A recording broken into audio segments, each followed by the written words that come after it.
እንግዲህ ጠጅ እየጠጣሁ ነው። ይኸው አሁንም በዝቋላ አቡነ ገብረ መንፈስ ቅዱስ ገዳም ላይ ደም ፈሷል። ካህናት አባቶች ተረሽኖ ተገድሏል። እንዲሁም ደግሞ ሌሎች ካህናት አባቶች ታፍኖ ተወስዷል። ዓለም ሁሉ ይስማ ማርያም አማላጅ ናት። መናፍቁም ይስማ ማርያም አማላጅ ናት። ተሐድሶም ይስማ ማርያም አማላጅ ናት። ሰላም ውድ የተከበራችሁና የተወደዳችሁ የዚህ ቻናል ቤተሰቦች እንዴት ናችሁልኝ? ሰሞንኛ ወቅታዊ አነጋጋሪ ጉዳዮችን ይዤላችሁ መጥቻለሁ። እስኪ ቤተሰቦች ዛሬ የተሰማ አንድ በጣም የሚያሳዝን መረጃ አለ። ዝቋላ አቡ ያሉ አባቶች ተገድለዋል፣ ታፍነዋል እየተባለ ነው። ታዲያ ምን አይነት ስሜት ተሰማችሁ? እጅግ በጣም የሚያሳዝን አጋጣሚ ነው። እስኪ የተሰማችሁን ሐሳብና አስተያየት ኮሜንት ላይ ጻፍ አድርጉልኝ። ሻለቃ ኃይሌ ገብረስላሴ ስለ ቅድስት ኪዳነ ምሕረት እንዲህ ሲል መስክሯል። ሁሉን ነገር ያደረገችልኝ ቅድስት ኪዳነ ምሕረት ናት። ዓለም አቀፍ የ27 ሪከርዶች ባለቤት ሻለቃ ኃይሌ ገብረስላሴ በሩጫዬ ሁሉ ኪዳነ ምሕረት ረዳቴና አማላጄ ነች ሲል ተናግረዋል። የህይወት ውጣ ውረድና ፈተናን በከፍተኛ ትዕግስትና ብርታት ያለፍኩት በእናቴ ቅድስት ድንግል ማርያም ብርታት ነው ብለዋል። በሽርፍራፌ ሰከንዶች ብዙ አጥቼ ብዙ አግኝቻለሁ ያለው ሻለቃ ኃይሌ ገብረስላሴ የጊዜን ዋጋ ትርጉም በመስጠት ራዕይን ማሳካት ይገባል ሲል መልእክቱን አስተላልፏል። እሺ ቤተሰቦች ሻለቃ ኃይሌ ገብረስላሴን የሰማሽ ድንግል ማርያም እኛንም ተስማን። ሁላችሁም ኮሜንት ላይ ገብታችሁ እኛንም ድንግል ማርያም ስም የሚላችሁ ጻፍ አድርጉልኝ። አድርገልኛልና በቸርነት አመሰግንሃለሁ። ጭብጨባ ለዓለም አማኑኤል እገዛልሃለሁ መዳን። እንዴት ደስ የሚል ነገር ነው ያየነው ቤተሰቦች። ለዚህ ያበቃችሁ ድንግል ማርያምን እያመሰገናት ነው። ሰው ባለው መልኩ ነው የሚያመሰግነው፣ ከጎኑ ሆኖ የረዳውን ነው የሚያመሰግነው። ይህ ወጣትም እመቤቴ ቅድስት ድንግል ማርያምን እያመሰገናት ነው። አንድ ወንድማችን ደግሞ ምን አይነት ሰርፕራይዝ እናደርጋት እናቱን ላሳያችሁ።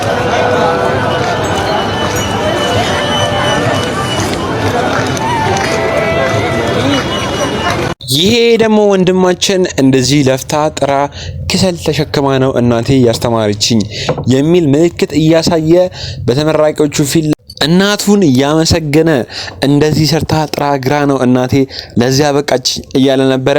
እስኪ ቤተሰቦች ሁላችሁም ኮሜንት ላይ ገብታችሁ የተሰማችሁን ስሜት ጻፍ አድርጉ። ጣናነሽ መርከብ በጉዞ ላይ ያለች ወደቀች በማለት እዚህ ቪዲዮ ላይ እንደምትመለከቱት በተለያዩ ማህበራዊ ሚዲያዎች የሚሰራጨው የሐሰት መረጃ እንደሆነ ለማረጋገጥ ችያለሁ። ይህም በኤአይ የተሰራ ነው። መረጃን በጥንቃቄ አጣርተን እናሰራጭ መልእክቴ ነው። የፕላስ ምልክቷን በመጫን ፎሎ ያድርጉ። ሰላም ይቻላል። ሰሞኑን ደግሞ ከተማችን ውስጥ ድምቀት የነበረችው ብዙዎች ግር እያሉ ሊዋት የወጡላት ጣናነሽ መርከብ አዲስ አበባ ገብታለች። ታዲያ ይህን መረጃ በተሳሳተ መንገድ አጣመም ብዙዎች በሶሻል ሚዲያ ላይ የተቀባበሉት ነበር። ግን ይህ ወንድማችን እንደነገረን ይህ ድርጊት ውሸት ነው፣ ከእውነት የራቀ ድርጊት ነው። ይህ ሟርት ነው። አስቡት፣ ከጅቡቲ ጀምሮ አዲስ አበባ መጣ። ከአዲስ አበባ ደግሞ ወደ ሰሜኑ ክልላችን እያመራች ያለችው መርከብ ምን ብለው ነው እየማረቱባት ያሉት? እንዴት ነው? እናንተስ በአካል አያችኋት ወይ?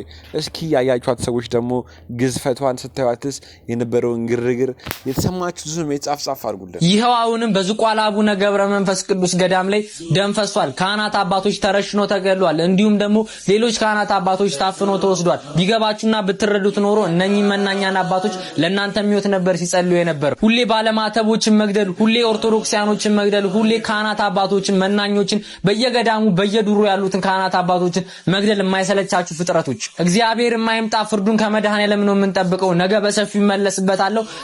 ቤተሰቦች ምን አይነት ድርጊት እየሰማን ነው? ምን አይነት የሚያናድድና የሚያስከፋ ነገር እየሰማን ነው?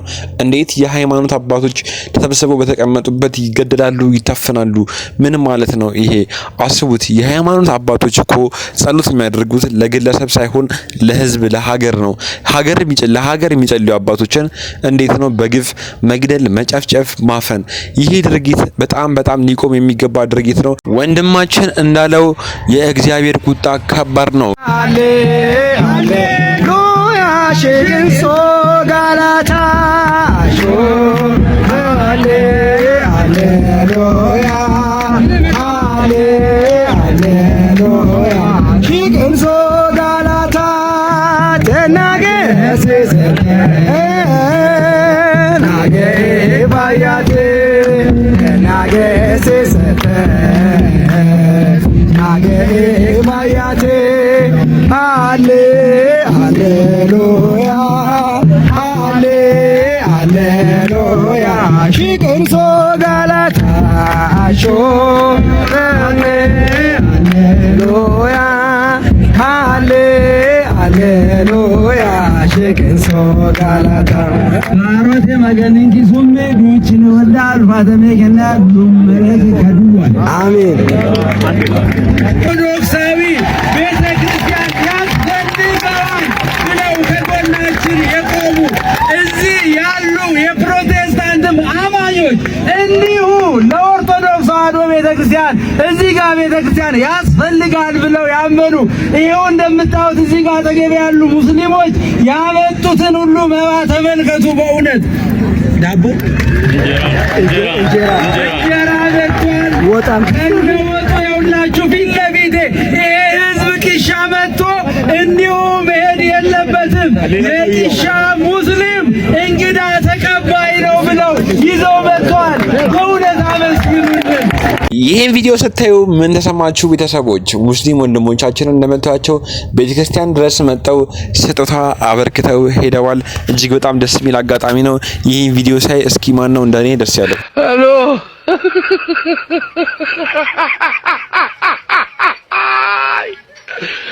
ወለካሎ ሄሎ ጭራሽ ብለው አህዮቹ ካፌ ገብተው ስራ ጀመሩ። አረ ወዴት እየሄድን ነው ቤተሰቦች? ፌሚኒስትነትን እቃወማለሁ። ፌሚኒስትነት መነሻው ለሴት ልጅ መወገን ወይም ማዘን ይመስልና ከዛ እየጠነከረ ሲሄድ ወንድን ልጅ ወደ ማንቋሸሽ፣ ሴትን ብቻ ከፍ ማድረግ፣ የወንድን ኔጌቲቭ ነገሮችን ብቻ እያነሱ ሴትን በቃ ለማግነን መሞከር ነው። ይሄ ልክ አይደለም። እንዳልኩሽ ነው፣ ተፈጥሮ ያልሰጠን ነገር ልናደርገው ልንሆነው አንችልም።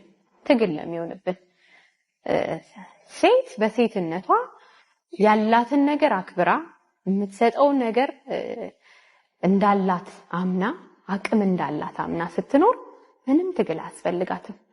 ሴት ልጅ ስትፈጠር መጀመሪያ ረዳት እንድትሆነው ነው። ዛት ሚንስ በጣም አቅም አላት ማለት ነው እኮ።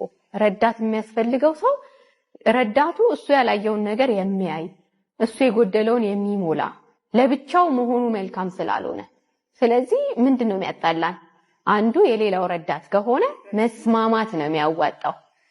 ወንድም የሴት ጠላት አይደለም፣ ሴትም የወንድ ጠላት አይደለችም። አብረው እንዲኖሩ ነው የተፈጠሩት።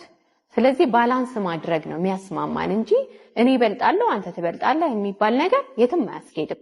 ሴት ልጅ እንዳልኩሽ የፈለገ ዲግሪ ብትይዝ ወንድ ልትሆን አትችልም። ተፈጥሯ ካራክተሯ ስለሆነ ካራክተሯን ተረድታ ስትኖር ደግሞ ወንድን መምሰል አያስጨንቃትም። ሴት መሆኗ ራሱ ትልቅ ብቃት፣ ትልቅ ዕውቀት፣ ውበት ነው።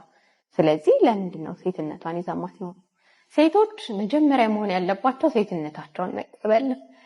ብዙ ሴቶች አሁን በተለይ በምናየው ዘመን ላይ ጥረታቸው ወንድ ለመሆን ወይ ደግሞ ወንድ ጋር ለመድረስ ወይ ከወንድ ለመብለጥ እንደሱ ሲሆን ባላንሱ ይበላሻል። መታዘዝ ያለብን መጀመሪያ ለተፈጥሯችን ነው። እኔ ሴት ነኝ፣ ምንም ያክል ዕውቀት ብጨምር ወንድ ልሆን አልችልም።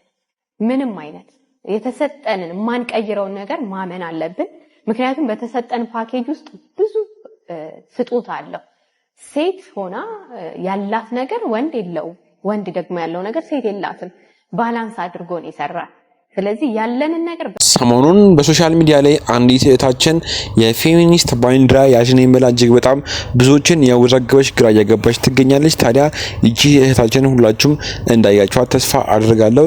የዚች እህታችን መልስስ እንዴት አያችሁት? የሴት አብዮት አስነስተው ፌሚኒስት ምናምን የሚጫወቱት በደንብ ብንበረብራቸው አንደኛ ወይ አላገቡ ወይ አግብተው ፈተዋል ወይ ከሴቶች ጋር ሌላ ግንኙነት አላቸው። ዝም ብላችሁ አብዮቱ ያስነሱትን ሰዎች ዝም ብላችሁ ቼክ አድርጉ፣ ጎግል አድርጉና ግቡና እከሊት ማናት በሉና ፈልጓት። 3 ሴት አግብታ ፈታለች ወይ? ወንድ አይደለም። ስለዚህ በወንዶች ፊት ሞገስ ያላት ተወዳጅ፣ ተመራጭ፣ ምርጥ የምትባል ሴት ማናት ካላችሁ ሰሚት የምታረግ የምትገዛ ስለዚህ ቼክ አድርጊ ምን አይነት ሚስት ነኝ እኔ። እነዚህ ሰዎችን በህብረተሰቡ ምናምን የተገለሉ ነው። በህብረተሰቡ አይቀበላቸውም ሲጀመር። ምንም አንደኛ ምን እንደሚፈልጉ ራሱ አይታወቅም። ወንዶችን በአብዮታቸው አስነስተው ጥለው ወንዶችን ሲጥሉ እኮ አብረው ክርስቶስን ጥለውታል። መጽሐፍ ቅዱስ የሴት ራስ ወንድ ነው፣ የወንድ ራስ ክርስቶስ ነው ይላል። የክርስቶስ እግዚአብሔር ነው ይላል። ከዛ ሲባል ምን እንደሚፈልጉ አይታወቅም። አንደኛ ወንድ መሆን አይችሉም፣ ሴቶች ናቸው ወንድ መሆን። ሁለተኛ ሴትም አይሆኑ። በወንድና በሴት መካከል የሆነ ሰው እየሰርተው ቁጭ ይላሉ። እነሱ ናቸው ሀገር እየበጠበጡ ያሉት። እኔ ይሸተኛል ሀገሩ ላይ ራሱ አሁን እየሸተተኝ፣ እዚህም እየሸተተኝ ነው ሀገሩ ላይ እየሸተተኝ። የሆነ መጽሐፍ አንብበዋል፣ የሆነ ነገር ተምረዋል፣ የመረጧቸው የሆነ ሞዴል ያደረጓቸው ሰዎች አሉ። የነሱ ሰዎችን ታሪክ እኮ በርበር ብታረጉት እነሱም የነሱ አይነት ናቸው፣ ጤነኞች አይደሉም። ለወንድ ያላቸው ንቀት ይሄ ነው የማይባል ነው። በትዕቢት የተነፉ ናቸው። ያወቁ መስሏቸዋል፣ ያደጉ መስሏቸዋል፣ የሰለጠኑ መስሏቸዋል፣ የተማሩ መስሏቸዋል። በጣም ግን የተጣሉት ከወንድ ጋር ሳይሆን ከፈጣሪ ጋር የተጣሉ ሰዎች ናቸው። ከህይወት ስርዓት ጋር ተጣልተዋል። ወይ ወንድ አንቺ ከወንድ ጋር ለወንድ ደግሞ የሚሉት ክርስቲያኖች የእግዚአብሔርን ቃል የምታውቁ የምታነቡ ክርስቶስን የምታውቁ ይሄንን አብዮት እንዳትንቀላቀሉት። ይዘውባችሁ የሚመጡት ጥፋት ይሄ ነው የማይባል ጠቡ ከእግዚአብሔር ጋር ነው። መጽሐፍ ቅዱስ ከእግዚአብሔር ጋር የሚጣሉ ምን ያደርጋሉ ነው የሚለው? ይደቃሉ ነው የሚለው። ከነዚህ ሰዎች ጋር እንዳትቀላቀሉ፣ በምንም መንገድ እንዳትቀላቀሉ። ሐሳባቸውን አታስተናግዱት፣ ወደ ህይወታቸው አታስገቡት። እነዚህ በእግዚአብሔር ላይ ነው ያመጹት፣ በወንድ ላይ አይደለም ያመጹት፣ በእግዚአብሔር ላይ ነው ያመጹት። በድፍረት ነው ዘለው የገቡት። ከገቡም በኋላ የሚነካኩት ነገር ብዙ ነው። ታዲያ ስለ ፌሚኒስቶችስ ፓስተር ቸሬ ያወራውን ወሬ እንዴት አገኛችሁት? እጅግ በጣም ደስ የሚል መልስ ነው የመለሰላቸው። ቤተሰቦች በፌሚኒስት ጉዳይ ምን አይነት ሐሳብ አላችሁ? እስኪ ሐሳብና አስተያየታችሁን ላክ አድርጉልኝ ኮሜንት ላይ። ስለ እርሶ ስሰማ ብዙ የንስሐ ልጆች አሏቸው ይሉኛልና ያቋቸዋል በቁጥር? አዎ እንግዲህ ኮልፌ ሰዋስወ ብርሃን ቅዱስ ጳውሎስ መንፈሳዊ ኮሌጅ 14 ዓመት ነው የቆየሁት። 11 ዓመት በደቀ መዝሙርነት ማለት በተማሪነት ብሉይ ኪዳን አዲስ ኪዳን እያጠናው፣ 3 ዓመት ደግሞ እዛው ኮሌጁ ላይ በመምህርነት ቆይቻለሁ። እና በዛ 14 ዓመት ቆይታዬ ያው ከትምህርት ወደ ምዕመናን እዛው ግቢ ላይ እና ሌላ ስራ የለኝም። ከትምህርት ውጭ የረፍት ጊዜን ማሳልፈው ባለችኝ መንፈሳዊ ጸጋ ምዕመናንን በወንጌል ማገልገል ነው።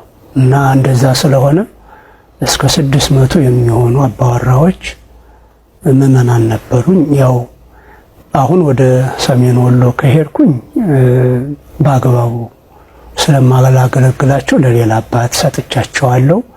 እስካለው ድረስ ግን ያው ስማቸውን በአግባቡ አውቅ ነበር። ሌላ ሐሳቤን የሚከፍል የለም። ትምህርቴና እነሱ ናቸው ስራዎች። የነፍስ አባት ሲኮን እርግጠኛ ነኝ አሁን ባለፈው እኔ እንኳን ያገኘሁት ጊዜ ያወራሁትን ነገር አስታውሰው ቀደም ሲነግሩኝ ነበር። እና የእያንዳንዱን ሰው የነፍስ ጥሪ ያድምጡ፣ ያን አስታውሶ በስም ደረጃ በክርስትና ስም ደረጃ እያስታወሱ የነበረን ነገር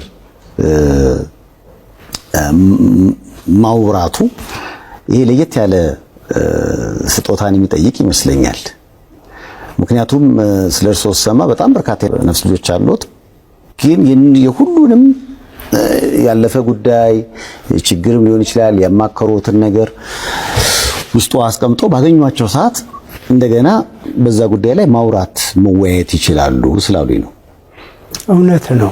እንግዲህ የአንድ መንፈሳዊ አገልጋይ ግዴታ ነው። ይሄ ትርፍ ነገርም አይደለም፣ ትሩፋትም አይደለም። ይሄ መድኃኒታችን ኢየሱስ ክርስቶስን ሲያስተምረን አንድ እረኛ በጎቹን ወይጼውዖን ለአባገይሁ በበአስማቲሆ ነው። በጎቹን በየስማቸው ይጠራቸዋል፣ ያሰማራቸዋል። በጎቹም የሱን ድምጽ ይሰማሉ ይላል።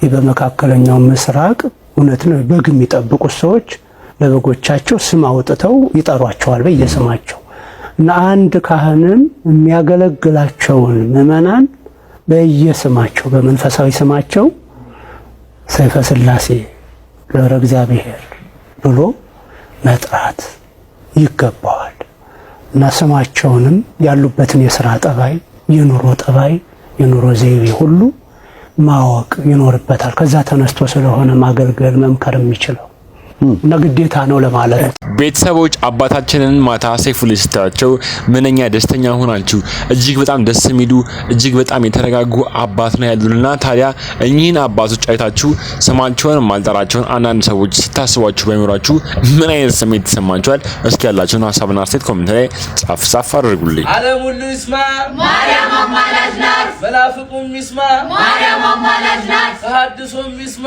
ማርያም አማላጅ ናት። አማላጅ ድንግል አማላጅ አማላጅ አማላጅ አማላጅ ድንግል አማላጅ አማላጅ ድንግል አማላጅ አማላጅ አንቺ ሴት አንቺ ሴት አማላጅ አማላጅ አማላጅ ማርያም ቤታችን አማላጅ አማላጅ አማላጅ ምጥሽ መጣለ አማላጅ አማላጅ አማላጅ ማን ያዋልድሽ አማላጅ አማላጅ አማላጅ ድንግል አማላጅ አማላጅ ድንግል አማላጅ ዓለም ሁሉ ይስማ ድንግል ማርያም አማላጅ ናት።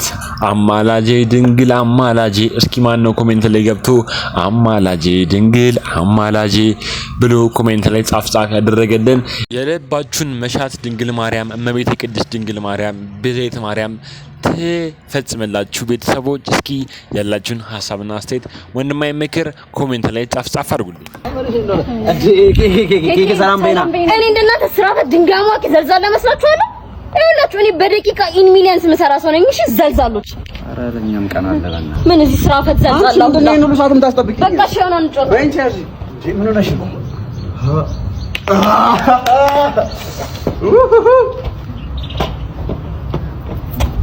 ማን ነው በልጅነቱ እንደዚህ ሞር የተጫወተው? ጓደኞቹንስ 10 ጊዜ ያሸነፈ ያስለቀሳቸው? የማትረሱት የትምህርት ቤት ጊዜ ላይ የትኛው እድሜ ላይ ነው እንደዚህ ተጫወታ ይተዋል? ማጂ ሽንት ሲሸና በጣም እያመመኝ። ድሮም ይሄ ስልክ እያለ ምን ሰላማችን እናገኛለን? 24 ሰዓት ላይ ተጣዳለ። ይሄው መጨረሻ ሌላ ምን ይሆናልና ስልክ ነው። አሁን ከዚህ ጋር ምን አገናኘሽ? እኔ አመመኝ አይደል እንዲያልኩሽ አንቺ ትቀልጃለሽ። የኔ ሌላ ሰው ይኖር ይኖርሽ ሲጅ ነበር። ዝናሽ ምን አባቴ እንደማረግ ነው ያላቀ። ምን አባቴ ላድርገው? ምን ነው ሰላም አይደለሽም እንዴ? አረ ሰላም ነኝ፣ አላስገረዝኩትም እኮ። የኔ ጉር ነው የኔ ደነዙ። ምን ነው ቆይሽ? አንቺስ አሁን ስንት አመት ሆነ? አሁን 20 አመቱ ልጅ ነው፣ ግን ማን እንደሚገርዘው ራሱ ነው ያላቀ። እንዴ ምን ማለት ነው?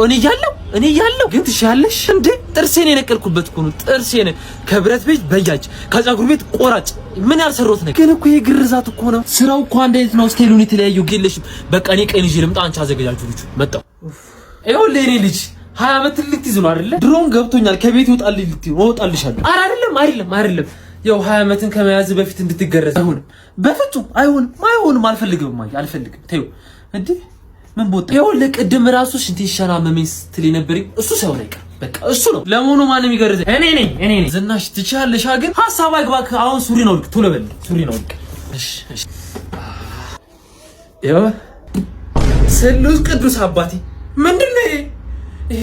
እንኳን በግራይንደር በስካባተር የሚገረዝ አይነት አይደለም። እግዚአብሔር እኔ አቅም ያፍቅት ጌጥዬ ቻው። እስኪ 18 አመት ካለፈ በኋላ የተገረዘው እኔ እንጅጥራችሁን አልናገረም። እስኪ እናንተ ኮሜንት ላይ እኔ ነኝ ብላችሁ ሐሳባችሁን ንገሩ። ከህመሙ እያገገመ ያለው ጋዜጠኛ ቴዎድሮስ ካሳሁን 100 ሺህ ብር ለቤተክርስቲያን ለግሷል። ከተሰበሰበልኝ ብር ላይ 100 ሺህ ብር ለዳንኩበት ቤተክርስቲያን አስገባለሁ። ከዚህ በኋላም ሰርቼ ከማገኘው 1/10ኛውን አክፋ ለተቀበለችኝ ቤተክርስቲያን እሰጣለሁ ብሏል። ቤተክርስቲያን ከጎኑ እንደነበረች በመንፈሳዊም ሆነ በሞራል ድጋፍ እንዳበረታቸው ገልጿል። አሁን ሲያገግም ደግሞ ውለቷን ባለመዘንጋት ትንሽም ቢሆን ለረዳችኝ ቤተክርስቲያን ለመስጠት ወስኛለሁ። እውነተኛ ምስጋና የመንፈሳዊነት ጥግና እምነትና ቁርጠኝነቱን ያሳያል። ውለቷ አለብኝ ያለው ጋዜጠኛው ከዚህ በኋላ ሰርቼ ከማገኘው 1/10ኛውን አክፋ ለተቀበለችኝ ቤተክርስቲያን እሰጣለሁ ሲል ተናግሯል። እጅግ በጣም ደስ የሚል መረጃ ነው የሰማነው። ወንድማችን ወደ ጤናው ተመልሷል፣ ወደ ስራውም ሊመለስ ነው። እግዚአብሔርም እንኳን ጸሎቴን ሰማኝ ብሎ ለክብሩ መግለጫ እዚህ ጋር 100,000 ብር አስገብቷል ከተሰበሰበለት ብር ላይ። እጅግ በጣም ደስ የሚል መረጃ ነው። ግን ዛሬ በሰማነው መረጃ መሰረት እጅግ በጣም ያሳዝናል። በገዳም ውስጥ ያሉ አባቶች ተገለዋል ሲባል እጅግ በጣም ነው የከፋኝ። ምክንያቱም ለሀገር ሰላም፣ ለሀገር ለጤናችን፣ ለህዝብ በሙሉ የሚጠሉ አባቶችን ሰው እንዴት በጭካኔ ይገላል? እስኪ የተሰማችሁን ሐሳብና አስተያየት በድጋሚ ኮሜንት ላይ ጻፍ አድርጉልኝ። እስካሁን አብረን ነበርን። ታዲያ በቀጣይ በሚገራረሙ ቪዲዮዎች አብረን እንገናኛለን። ታዲያ ይህንን ቻናል ላይክ እና ሰብስክራይብ ማድረጋችሁን አትርሱ። ይመቻችሁ። ወንድሜ ምክራችሁን አስቀምጡልኝ። ባይ ባይ።